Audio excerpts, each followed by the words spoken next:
ఒకసారి ఈ సీన్ చూడండి. బాగుంది కదా, చలో చల్తాం. సార్ సార్ సార్ మార్నింగ్ జరిగిన దానికి సారీ సార్.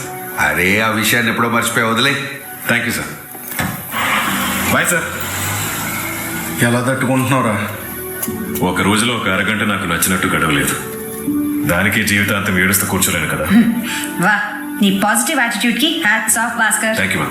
సో ఈ సిమిలర్ యాటిట్యూడ్ మనందరిలో కూడా ఉండాలి. ఎవరైతే బిజినెస్, ఎస్పెషల్లీ బిజినెస్ ఓనర్స్ కానీ వాళ్ళ సేల్స్ మీద డిపెండ్ అయ్యే వాళ్ళు, లేదా వాళ్ళు ఎవరైతే కొత్తగా క్రియేట్ చేస్తున్నారో ఫౌండేషన్ నుంచి, for every business owner. So మనం అయితే ప్లాన్స్, మనైతే కొన్ని టార్గెట్స్ పెట్టుకుంటాం, ఎవ్రీ డే కావచ్చు, ఎవ్రీ మంత్లీ కావచ్చు. సో అవి మనం అచీవ్ చేయలేదనుకో, ఇది వాటి రోజంతా మనం డల్ అయిపోతాం. ఏదో ఒక వన్ కాల్ మనకి ప్రాపర్గా మనం కాల్ చేసే వాళ్ళు ఎవరైతే ఉంటారో, కాలింగ్ చేసే వాళ్ళ బిజినెస్ క్లయింట్స్తో మాట్లాడడానికి, అందులో ఒక్క కాల్ సరిగ్గా అవ్వలేదు, రిజల్ట్ రాలేదు అనుకోండి, మనం ఆ డే అంతా ఫీల్ అయిపోతూ ఉంటాం.